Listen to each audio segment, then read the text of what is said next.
ले लिया, अनंत जन्मों के पाप भस्म हो जाते हैं, उससे भगवत प्राप्ति हो जाती है। इस रज का अद्भुत प्रभाव। अब मुझे कोई कितना भटकाना चाहे, मैं प्रिया प्रीतम के सिवा और किसी का भजन नहीं कर सकता। ये निष्ठा होनी चाहिए। अपने गुरुदेव इष्ट देव में जिसकी निष्ठा नहीं है, कुछ भी कर ले हाथ कुछ नहीं लगता। ये माया है, बड़ी प्रचंड और प्रबल है, एक क्षण में तुम्हारा जितना सुकृत है सब लूट लेती है। गुरु कृपा पात्र हरि प्रियाजू के चरणारविंद की निष्ठा तो माया कोई है ही नहीं। मां माने नहीं या माने जो, जिसकी सत्ता ही नहीं उसका नाम माया है। न चाश्रयामी, भूल से भी किसी का अन्य का आश्रय हम नहीं ले सकते। अंदर से देख लीजिए, भूल कर भी प्रियालाल का आश्रय नहीं और सब आश्रय हैं। बैंक बैलेंस का आश्रय, व्यक्ति का आश्रय, पदाधिकारी का आश्रय, शरीर का आश्रय, संबंधियों का आश्रय, नाना प्रकार के आश्रय हैं, लेकिन प्रियालाल का आश्रय नहीं। एक आश्रय दृढ़ हो जाए और सब आश्रय छूट जाए तो अभी भगवत प्राप्ति हो जाए, अभी इसी क्षण प्रियालाल का साक्षात्कार हो जाए। आश्रय में कमी रहती है। वो पता तब चलता है जब सुख या भारी दुख की संयोग वृत्ति होती। भारी सुख मिला, मैंने किया ऐसा ऐसा तो मुझे मिला, या अमुक ने सहयोग किया ऐसा, वो प्रियालाल को नहीं देख पाता। भारी दुख की परिस्थिति है, अमुक को फोन करो, अमुक का परिचय उसको याद आता है, प्रियालाल का नहीं। ये अनाश्रित का लक्षण। और आश्रित का चाहे जितना सुख आवे, मेरी किशोरी रू की कृपा, वो देखता है कृपा।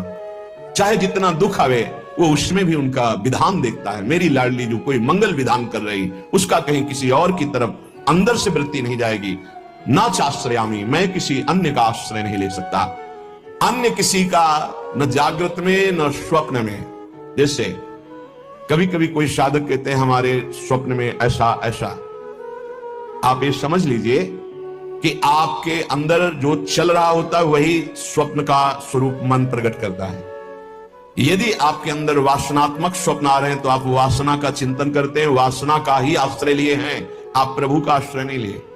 प्रभु का आश्रय लिए हैं तो पक्का बड़े बड़े संत महात्मा आएंगे, भगवत चरित्र की कोई ना कोई स्फुरना होगी, स्वप्न बड़ा मंगलमय होता है।